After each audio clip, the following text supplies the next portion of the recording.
Hello, అందరూ బాగున్నారండి? ఈరోజు మనము ఒక దేవాలయం గురించి తెలుసుకుందాం.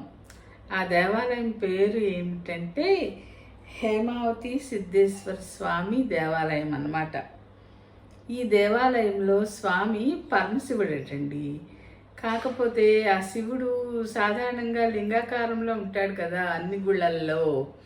ఇక్కడ ఈ గుళ్ళో మాత్రం ఈయన మానవ రూపంలో ఒక యోగి రూపంలో ప్రతిష్ఠ చేశారంటండి.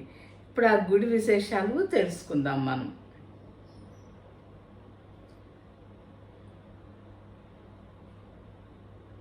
ఈ ఆలయం శ్రీ సత్యసాయి జిల్లా మడకశిరకు దగ్గరలో అమరాపురం మండలం హేమావతి గ్రామంలో ఉందండి. ఈ ఆలయం పేరు హేమావతి సిద్ధేశ్వర స్వామి దేవాలయము. అయితే ఒకప్పుడు ఈ ఊరిని హెంజేరు అని పిలిచేవారట.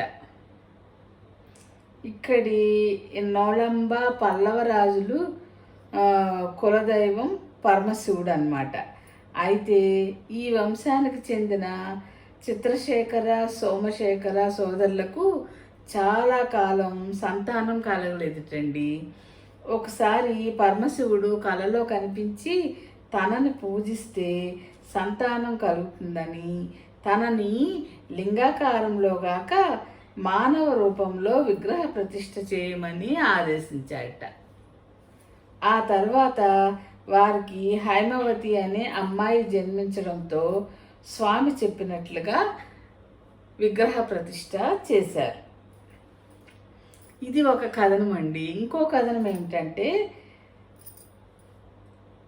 తమకు సంతానం కలిగే మార్గం చెప్పమని ఆ సోదరులు అక్కడ ఉన్న రాజగురువులను ఆశ్రయించగా వారు శివుని శాపం వలన మీకు సంతానం కలగడం లేదని పరిహారంగా మానవ రూపంలో శివుడి విగ్రహం ప్రతిష్ఠించి పూజించమని చెప్పగా వారికి సంతానం కలిగిందని అని చెప్తారంట. ఇంకొక కథ ప్రకారం అన్నమాట. అయితే ఇక్కడ ఏంటండి, ఒకప్పుడు హేమ అన్న పేరుతో ఉన్న నది ప్రవహించేదట.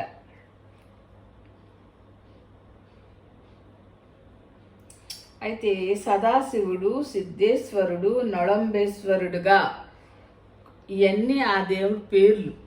కొలువైన ఆలయానికి మరో పేరు పంచలింగ క్షేత్రం.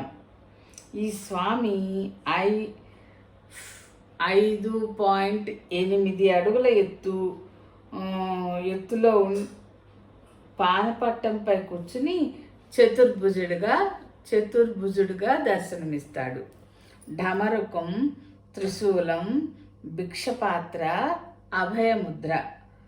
ముద్రలతో కటాక్షించే స్వామి తలపై సూర్య చంద్రుల రూపాలు ఉంటాయి.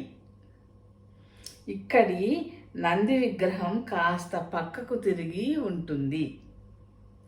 ఈ ప్రాంగణంలోనే ఇంకొక 3 శివాలయాలు ఉన్నాయి. ఆవరణ బయట మరొకటి ఉంది. అన్నీ కలిపి 5 లింగాల ఆలయంగా ఈ దేవాలయాన్ని పిలుస్తారు.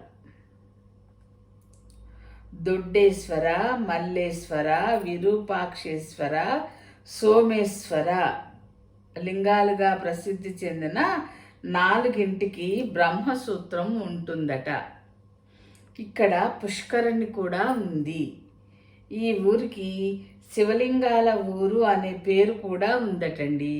ఇక్కడ ఇల్లు కట్టుకోవడానికి భూమిని తవ్వుతుంటే చాలా చోట్ల ఎక్కడ తవ్వినా శివలింగాలు బయటపడతాయట. చిన్న చిన్న శివలింగాలు అవన్నీ కలిపి ఒక మ్యూజియంలో పెట్టారటండి.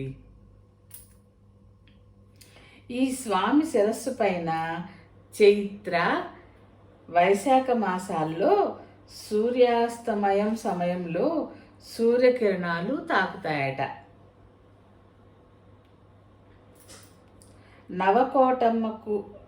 ఇక్కడ నవకోటమ్మకు ఉపాలయం ఉంది. సంతాన ప్రదాత అయిన ఈ స్వామికి మహాశివరాత్రి సమయంలో వారం రోజుల పాటు జరిగే బ్రహ్మోత్సవాలకు తెలుగు రాష్ట్రాలతో పాటు కర్ణాటక, మిగిలిన రాష్ట్రాల నుండి కూడా భక్తులు హాజరవుతారు. ఇదండి హేమావతి సిద్ధేశ్వర స్వామి ఆలయ స్థల పురాణం. సరేనండి, మరి ఉంటా.